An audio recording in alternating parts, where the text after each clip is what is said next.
الرحیم نحمده ونصلی علی رسوله الکریم اما بعد اعوذ باللہ من الشیطان الرجیم بسم اللہ الرحمن الرحیم فلما جاء آل لوط المرسلون قال انکم قوم منکرون قالوا بل جئناک بما كانوا فیہ یمترون الى آخر۔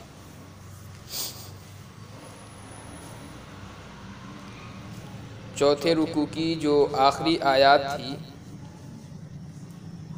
اس میں فرشتوں کی ایک جماعت کا تذکرہ کیا گیا تھا جو ابتداءً حضرت ابراہیم علیہ السلام کے پاس تشریف لائے اور حضرت ابراہیم کو حضرت اسحاق علیہ السلام کی خوشخبری سنائی۔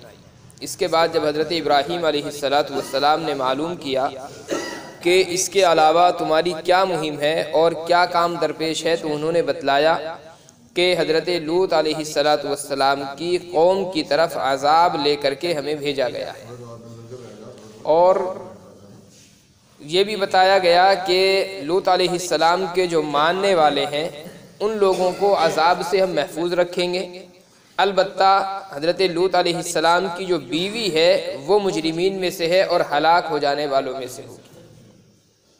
اس کے بعد فرشتوں نے حضرت ابراہیم علیہ السلام سے وداع لی اور حضرت لوط علیہ السلام کے پاس تشریف لے گئے۔ لوط علیہ السلام کی جو قوم تھی وہ بڑی بدبخت قوم تھی، بہت ساری چیزیں ان کی مشہور و معروف تھی، بہت ساری بدکاریاں تھی، بہت سارے برے افعال تھے، جن میں سے ایک فعل جو تھا ان کا امرد پرستی کا تھا، یعنی وہ لوگ لڑکوں کے ساتھ میں بدفعلی کیا کرتے تھے۔ حضرت لوط علیہ السلام کے پاس جب فرشتے پہنچے تو جیسے حضرت ابراہیم علیہ السلام کے پاس فرشتے انسانی شکل میں تھے، ایسے ہی حضرت لوط علیہ السلام کے پاس بھی انسانی شکل میں پہنچے۔ ابراہیم علیہ السلام نے جیسے ابتداءً ان کو نہیں پہچانا تھا، حضرت لوط علیہ السلام کے پاس جب یہ پہنچے ہیں تو حضرت لوط علیہ السلام نے بھی ان کو نہیں پہچانا اور دیکھا کہ نوجوان لڑکے ہیں، سب امرد ہے یعنی بغیر مونچھ داڑھی کے ہیں۔ حضرت لوط علیہ السلام کو فکر لاحق ہوا، ان سے معلوم کیا بھئی کون لوگ ہو، مجھے تم اجنبی معلوم ہوتے ہو، آس پاس کبھی تم کو دیکھا نہیں ہے۔ حضرت لوط علیہ السلام نے ان لوگوں کو گھر میں بلایا، چونکہ مہمان کی حیثیت سے حضرت لوط علیہ السلام کے پاس میں پہنچے تھے، لیکن حضرت لوط علیہ السلام چونکہ اپنی قوم کی بدبختی کو جانتے تھے، ان کے کارناموں سے واقف تھے، اس لیے حضرت لوط علیہ السلام کو فکر لاحق ہوئی کہ کہیں ایسا نہ ہو کہ میرے مہمانوں کے ساتھ میں بستی والے بدتمیزی کریں۔ ابھی تک فرشتوں نے اپنے بارے میں کچھ نہیں بتایا کہ ہم کون ہیں۔ اس کے بعد میں قرآن کریم کی آیات میں اور واقعے میں تھوڑا سا فرق ہے۔ قرآن کریم نے جو واقعہ بیان کیا یہاں پر، جو بعد کے واقعات ہیں ان کو پہلے ذکر کر دیا اور جو پہلے کی باتیں ہیں وہ بعد میں ذکر کر دی۔ ہوا یہ کہ بستی والوں نے جب یہ دیکھا کہ کچھ نوجوان لڑکے ہیں جو حضرت لوط علیہ السلام کے پاس میں مہمان بنے ہیں، تو بستی والوں نے ایک دوسرے کو خبر کر دی اور اکٹھے ہو کر کے حضرت لوط علیہ السلام کے گھر پر آ کر کے انہوں نے دھاوا بول دیا۔ حضرت لوط علیہ السلام نے ان کو سمجھایا، کہا دیکھو یہ میرے مہمان ہیں، مجھے ان کے سامنے رسوا نہ کرو، اس لیے کہ تمہاری نظروں میں تو میری کوئی حیثیت ہے ہی نہیں، یہ مہمان کیا سوچیں گے کہ اس کی تو اپنی بستی میں کوئی حیثیت نہیں ہے۔ اس لیے حضرت لوط علیہ السلام نے فرمایا کہ میری بہو بیٹیاں ہیں جو اللہ نے تمہارے گھروں میں نکاح کے ساتھ میں تم کو دی ہیں، تمہیں اگر خواہشات ہی پوری کرنی ہے، اپنی شہوتیں پوری کرنی ہے، تو جائز طریقے سے اپنی بیویوں کے ساتھ میں شہوتیں پوری کرو اور ان لڑکوں پر دست درازی نہ کرو۔ حضرت لوط علیہ السلام کو قوم نے ڈرایا دھمکایا اور کہنے لگی کہ ہم نے تمہیں پہلے منع کیا تھا کہ تم پوری دنیا کو مہمان بنا لیتے ہو، پوری دنیا کا تم نے ٹھیکہ لے رکھا ہے حفاظت کا، اس لیے اب ہم تمہارا کہنا قطعاً نہیں مانیں گے۔ ادھر فرشتے جو تھے یہ باتوں کو سن رہے تھے۔ حضرت لوط علیہ السلام کی جب پریشانی کو انہوں نے دیکھا، حضرت لوط علیہ السلام نے چونکہ گھر کا دروازہ بند کر لیا تھا، اس وقت فرشتوں نے کہا کہ آپ گھبرائے نہیں، ہم عام انسان نہیں ہیں بلکہ اللہ کی جانب سے بھیجے ہوئے ہم فرشتے، اور بتایا کہ ہم اللہ کی جانب سے عذاب لے کر کے آئے ہیں جس کا یہ لوگ انکار کیا کرتے تھے اور جس کا یقین نہیں رکھتے تھے۔ اللہ کی جانب سے ہم ایک حق بات یعنی عذاب لے کر کے نازل ہوئے۔ اس کے بعد میں باضابطہ حضرت لوط علیہ السلام سے فرشتے کہنے لگے کہ اللہ نے یہ فیصلہ فرمایا ہے کہ آپ رات کے آخری حصے میں اپنے ماننے والوں کو لے کر کے بستی سے نکل جائیں، اور اس کے بعد ہمارے لیے یہ حکم ہے کہ ہم بستی پر عذاب نازل کریں۔ حضرت لوط علیہ السلام نے کہنے کے مطابق پھر یہی عمل کیا جو آپ کے ماننے والے تھے، ان کو لے کر کے رات کے آخری پہر میں حضرت لوط علیہ السلام نکل گئے ہیں، اور صبح کے وقت میں پھر اللہ تبارک و تعالیٰ نے ان کے اوپر عذاب نازل فرمایا ہے۔ باقی تفصیل آیات کے تحت میں ہے۔ فلما جاء آل لوط المرسلون، پس جب آئے لوط علیہ السلام کی قوم کے پاس مرسلون بھیجے ہوئے یعنی فرشتے، قال لوط علیہ السلام نے فرمایا انکم قوم منکرون، تم اجنبی لوگ معلوم ہوتے ہو۔ قالوا، فرشتے کہنے لگے بل جئناک بما كانوا فی یمترون، بلکہ ہم لے کر کے آئے ہیں آپ کے پاس وہ چیز جس کے بارے میں یہ انکار کرتے ہیں۔ یہ جو تذکرہ ہے یہاں پر فرشتوں کا، جیسا کہ میں نے عرض کیا، یہ باتیں فرشتوں کی بعد میں چل کر کے، ابتدائی جو واقعات ہے وہ یہ ہے کہ فرشتوں کو دیکھ کر کے قوم وغیرہ آئی ہے، پھر لوط علیہ السلام کی ان سے باتیں ہوئی ہیں، اور اس کے بعد جب لوط علیہ السلام کو فرشتوں نے پریشان دیکھا تب یہ گفتگو فرشتوں نے کی ہے۔ قالوا، فرشتے کہنے لگے بل جئناک بما كانوا فیہ یمترون، بلکہ ہم لے کر کے آئے آپ کے پاس وہ چیز جس کا یہ لوگ انکار کرتے ہیں۔ وآتیناک بالحق، اور ہم آپ کے پاس ایک حق چیز لے کر کے آئے ہیں یعنی عذاب۔ وإنا لصادقون، اور ہم اس بات کی خبر دینے میں بالکل سچے ہیں۔ فأسر بأہلک بقطع من اللیل، آپ اپنے اہل و عیال کو لے کر نکل جائیں رات کے ایک حصے میں۔ رات کے حصے سے مراد ہے رات کا آخری حصہ۔ واتبع ادبارہم، اور آپ ان سب کے پیچھے رہیں۔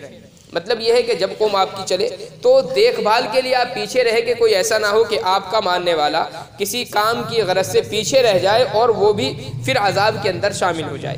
وَلَا يَلْتَفِتْ مِنْكُمْ أَحَدٌ، اور کوئی بھی تم میں سے پیچھے نہ مڑے۔ اس کے دو مفہوم ہو سکتے ہیں، یا تو فرشتوں نے یہ بات کہی ہے کہ جب یہاں سے بستی سے نکل کر کے جا رہے ہوں تو چونکہ ظاہر ہے اللہ نے جلا وطنی کا حکم دے دیا ہے، اور اپنے وطن کی جو محبت ہوتی ہے وہ فطرتاً آدمی کے دل کے اندر ہوتی ہے، اس لیے فرشتوں نے خاص طور پر یہ تاکید کی کہ جب یہاں سے نکل کر کے جائیں تو اللہ پر پورا بھروسہ ہو اور اپنے وطن کی محبت کو دل سے نکال دیں اور قطعاً اس کی طرف متوجہ نہ ہو، اور بس اللہ کا جہاں پر حکم ہے وہاں پر چلے جائیں۔ یا یلتفت منکم احد جو کہا گیا کہ پیچھے مڑ کر کے نہ دیکھے، اس لیے کہا گیا کہ چونکہ ماننے والے جو ہیں اور نہ ماننے والے دونوں ایک ہی قوم سے تعلق رکھتے ہیں، اور فطرتاً آپس میں جو قوموں کی محبتیں ہوتی ہیں، برادری کی جو محبتیں ہوتی ہیں وہ ختم نہیں ہوتی، اس لیے کہیں ایسا نہ ہو کہ جب یہ لوگ نکل کر کے جائیں اور پیچھے مڑ کر کے دیکھیں اور دیکھیں کہ کسی کے بھائی پر، کسی کے باپ پر، کسی کے بیٹے پر عذاب آ رہا ہے تو اس عذاب کی وجہ سے اس کے دل کے اندر رنج پیدا ہو، اور اس رنج کی وجہ سے کہیں ایسا نہ ہو کہ اللہ کا عذاب اس کے اوپر بھی آ جائے۔ تو فرشتوں نے اس وجہ سے کہا کہ پیچھے مڑ کر کے نہ دیکھیں۔ ایک تفسیر اس میں یہ بھی کی جا سکتی ہے کہ جیسا کہ عام محاورہ ہمارے یہاں ہوتا ہے، کسی کو اگر کہیں جلدی بھیجنا ہوتا ہے تو ہم یہ کہتے ہیں کہ بالکل سیدھے جانا، پیچھے نہیں مڑنا، مطلب یہ ہے کہ بہت تیزی سے تمہیں جانا ہے۔ تو فرشتوں کے کہنے کا مقصد بھی یہ ہے کہ یہاں پر جتنی جلدی آپ ہو سکتا ہو اتنی جلدی نکل جائیں، نکلنے میں سستی نہ کریں۔ تینوں مفہوم اس کے ہو سکتے ہیں۔ وَمُضُوا حَيْثُ تُؤْمَرُونَ، اور نکل جاؤ جہاں کا تمہیں حکم دیا گیا ہے۔ حضرت لوط علیہ السلام کی جو بستی ہے صدوم اس کا نام ہے، یہ مکہ المکرمہ سے شام کے راستے پر کہیں پر پڑتی ہے۔ حضرت لوط علیہ السلام کو حکم دیا گیا تھا کہ آپ یہاں سے ہجرت کر کے ملک شام کی طرف چلے جائیں، یا کچھ لوگوں نے لکھا ہے کہ ملک شام نہیں بلکہ اردن کے علاقے کی طرف حضرت لوط علیہ السلام کو جانے کا حکم دیا گیا۔ بہرحال یہ جو ہے جلا وطنی کا حضرت لوط علیہ السلام کو حکم دیا گیا، ہجرت کا حکم دیا گیا۔ وَقَضَيْنَا إِلَيْهِ ذَلِكَ الْأَمْرُ، اور ہم نے ان کے لیے یہ فیصلہ فرما دیا أَنَّ دَابِرَ هَؤُلَاءِ مَقْطُوعٌ مُصْبِحِينَ، کہ ان لوگوں کی جڑیں صبح کے وقت میں کٹ جائے، مطلب یہ کہ صبح ہوتے ہی ان کے اوپر عذاب آ جائے گا۔ صبح سے مراد آپ جانتے ہیں صبح صادق ہوتا ہے، مطلب یہ کہ جیسے ہی صبح طلوع ہوگی فوراً ان کے اوپر عذاب آ جائے گا۔ وجاء اہل المدینۃ یستبشرون، اور آئے شہر والے خوش ہوتے ہوئے۔ یہ جو واقعہ ہے یہ پہلے کا ہے، یعنی فرشتے پہنچے اور اس کے فوراً بعد بستی والوں کو جب خبر ہوئی تو بستی والے فوراً آئے۔ میں نے جیسا کہ عرض کیا کہ قرآن کریم کے جو واقعہ ہے یہ اس میں تقدیم و تاخیر ہو گئی ہے، جو باتیں بعد میں ہوئی ہیں ان کو پہلے قرآن نے ذکر کر دیا، اور جو باتیں پہلے ہوئی ہیں ان کو بعد میں ذکر کیا ہے۔ وجاء اہل المدینۃ یستبشرون، اور آئے شہر والے خوش ہوتے ہوئے۔ قال، حضرت لوط علیہ السلام نے فرمایا، ان ہؤلاء ضیفی، یہ میرے مہمان ہیں، فلا تفضحون، مجھے رسوا نہ کرو، واتقوا اللہ، اور اللہ سے ڈرو، ولا تخزون، اور مجھے شرمندہ نہ کرو۔ قالوا، لوگ کہنے لگے، اولم ننہک عن العالمین، کیا ہم نے تم کو منع نہیں کیا تھا دنیا بھر سے؟ مطلب یہ کہ دنیا بھر کو تم مہمان بنا لیتے ہو، کوئی بھی اجنبی آتا ہے تمہارے یہاں مہمان بن جاتا ہے اور تم ان کی ذمہ داری لے لیتے ہو، ہم نے اس چیز سے تمہیں پہلے ہی منع کیا۔ قال، حضرت لوط علیہ السلام نے فرمایا، ہؤلاء بناتی، یہ میری بیٹیاں ہیں، ان کنتم فاعلین، اگر تم کچھ کرنا ہی چاہتے ہو۔ مطلب یہ ہے کہ تمہارے نکاحوں میں، چونکہ نبی جو ہوتا ہے وہ پوری قوم کے باپ کی حیثیت رکھتا ہے، اس حیثیت سے حضرت لوط علیہ السلام نے فرمایا کہ یہ میری بیٹیاں ہیں جو تمہارے نکاحوں میں موجود ہیں۔ یا یہ بھی اس کا مفہوم ہو سکتا ہے کہ لوط علیہ السلام نے یہ بات کہی ہو کہ اگر تمہیں شہوتیں پوری کرنی ہے تو میری بیٹیاں ہیں، ان سے نکاح کر لو اور نکاح کے بعد میں اپنی شہوتیں پوری کرو۔ ان کنتم فاعلین، اگر تم کچھ کرنا ہی چاہتے ہو۔ لعمرک انہم لفی سکرتہم یعمہون، اے نبی صلی اللہ علیہ وسلم، آپ کی عمر مبارک کی قسم، آپ کی حیات مبارکہ کی قسم، انہم لفی سکرتہم یعمہون، یہ سب اپنے نشے میں مست ہیں۔ یہ نبی صلی اللہ علیہ وسلم کو خطاب ہے، اور آقا صلی اللہ علیہ وسلم کی یہ خصوصیت ہے کہ اللہ نے نبی علیہ السلام کی حیات مبارکہ کی قسم کھائی۔ غیر اللہ کی قسم کھانا عام انسانوں کے لیے تو جائز نہیں ہے، کوئی نبی ہو، کوئی ولی ہو، کتنا ہی بڑا کوئی انسان ہو، لیکن کسی انسان کی یا اس کے علاوہ کسی بھی اور چیز کی قسم کھانا قطعاً کسی کے لیے جائز نہیں۔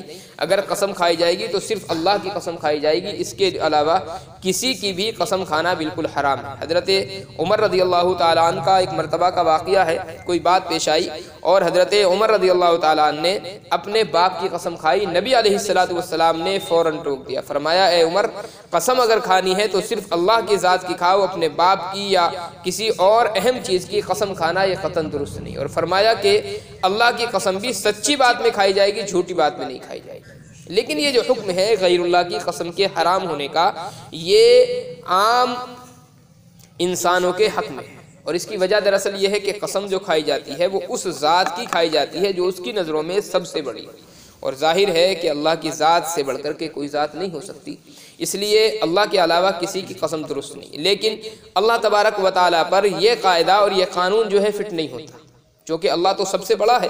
اللہ مختلف مواقع پر مختلف چیزوں کی قسمیں کھاتا ہے، اور اللہ کا یہ قسم کھانا دراصل اس کی عظمت کو بتلانا ہوتا ہے بس۔ تو نبی علیہ السلام کی حیات مبارکہ کی قسم کھائی ہے، لعمرک، اے نبی، آپ کی عمر مبارک کی قسم، انہم لفی سکرتہم یعمہون، یہ سب اپنے نشے میں مست ہیں۔ فاخذتہم الصیحۃ مشرقین، پکڑ لیا ان کو ایک چیخ نے، مشرقین، اشراق کے وقت میں۔ اشراق کا وقت ہم سب جانتے ہیں کہ صبح صادق کے بعد جب سورج طلوع ہوتا ہے اس وقت کا وہ وقت ہوتا ہے۔ یہاں پر دو وقت ذکر کیے گئے، پہلا ذکر ہے مصبحین کا، یعنی صبح کے وقت میں لوگوں پر عذاب آئے گا۔ دوسرا لفظ استعمال کیا مشرقین کا، اشراق کے وقت میں عذاب۔ تو اشراق کے وقت میں اور صبح صادق کے وقت میں تو کافی فاصلہ ہوتا ہے۔ مفسرین لکھتے ہیں کہ ہوا دراصل یہ تھا کہ عذاب کی جو ابتدا ہوئی ہے ان کے اوپر وہ صبح صادق کے وقت سے ہوئی ہے، اور انتہا جو ہوئی ہے وہ اشراق کے وقت میں ہوئی ہے، یعنی گھنٹے دو گھنٹے کا جو فاصلہ ہوتا ہے، اس پورے وقت میں عذاب ان کے اوپر نازل ہوتا رہا۔ تو اوپر جو تذکرہ کیا گیا وہ ابتدا کا کیا گیا، اور مشرقین میں جو تذکرہ ہے وہ انتہا کا کیا گیا ہے۔ اچھا، ان کے اوپر عذاب کون سا آیا ہے؟ قرآن کریم نے تینوں عذاب ان کے یہاں پر ذکر فرمائے ہیں، تین طرح کے عذاب اللہ تبارک و تعالیٰ نے قوم لوط پر بھیجے ہیں، اور تینوں ہی عذابوں کا تذکرہ یہاں پر کیا گیا ہے۔ فَجَعَلْنَا عَالِيَهَا سَافِلَهَا، ہم نے ان کے اوپر کے حصے کو نیچے کا حصہ بنا دیا، وَأَمْطَرْنَا عَلَيْهِمْ حِجَارَةً مِّن سِجِّيلٍ، اور ہم نے بارش برسائی ان کے اوپر سنگریزوں کے پتھروں کی۔ یہ تین قسم کے عذاب تھے جو قوم لوط پر آئے ہیں۔ پہلا عذاب یہ تھا کہ حضرت جبرائیل علیہ السلام نے ایک چیخ ماری جس کی وجہ سے یہ سارے کے سارے لوگ مردہ ہو گئے تھے۔ اس کے بعد میں حضرت جبرائیل علیہ السلام نے ان کی سرزمین کو نیچے سے اٹھایا اور آسمانوں پر لے جا کر کے پھر نیچے زمین پر پلٹ دیا تھا، ایک عذاب یہ تھا۔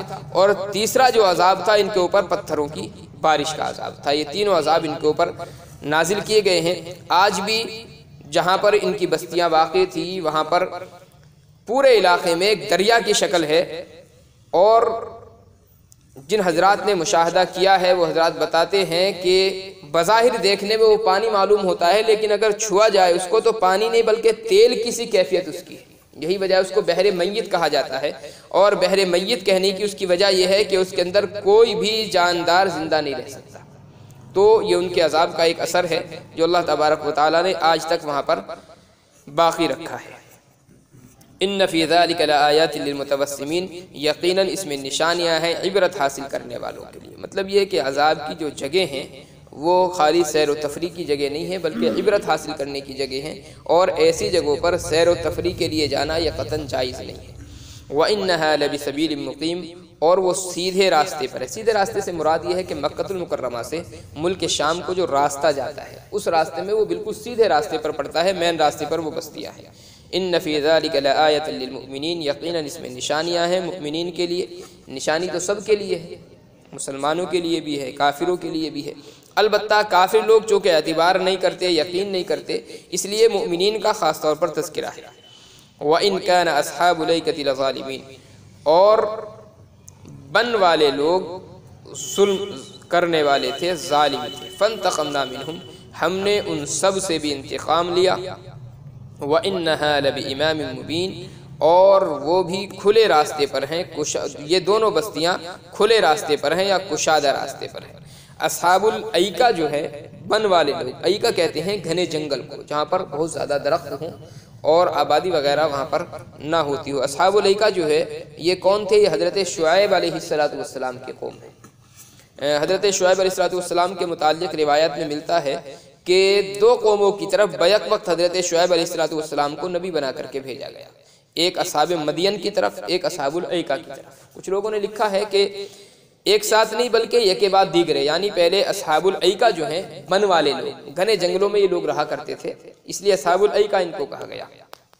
پہلے ان کی طرف اللہ نے حضرت شعیب علیہ السلام کو نبی بنایا، لیکن یہ لوگ بڑا ظلم کیا کرتے تھے، بدکاریوں کے اندر ملوث ہوئے، جس کی وجہ سے اللہ نے ان کو بھی عذاب کے ذریعے سے ہلاک کر دیا۔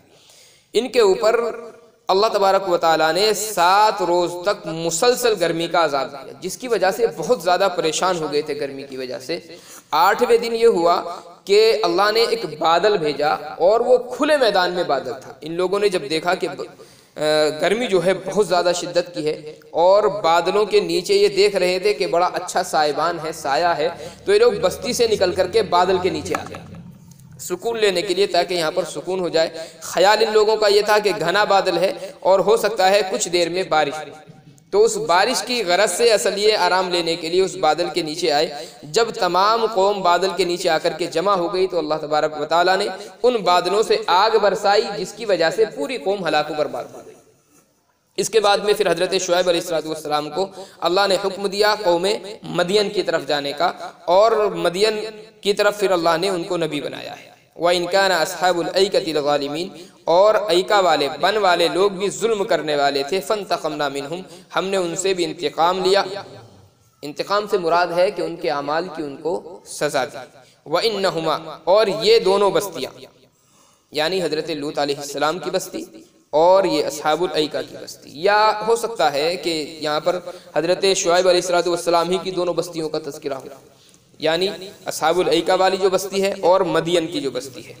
البتہ یہاں پر جو ہے مدین کا تذکرہ نہیں کیا گیا ہے، اس لیے کہ یہاں پر جو تذکرہ چل رہا ہے وہ چل رہا ہے اللہ کے عذاب کا، اور عذاب جو نازل ہوا وہ چونکہ اصحاب الایکہ پر ہوا، اس لیے اسی کا تذکرہ کر دیا گیا۔ وَإِنَّهُمَا لَبِإِمَامٍ مُبِينٍ، اور یہ دونوں بستیاں کھلے راستے پر ہیں، یعنی جیسے حضرت لوط علیہ السلام کی بستی ہے وہ مین راستے پر پڑتی ہے، ایسے ہی اصحاب الایکہ کی جو بستی تھی وہ بھی سیدھے راستے پر تھی۔ اللہ تعالیٰ عذاب الہی سے ہم سب کی حفاظت فرمائے۔ سبحان اللہ و بحمدہ، سبحانک اللہم و بحمدک، ونشہد ان لا الہ الا انت، نستغفرک و نتوب الیک۔ سبحان ربک رب العزۃ عما یصفون، وسلام علی المرسلین، والحمد للہ رب العالمین۔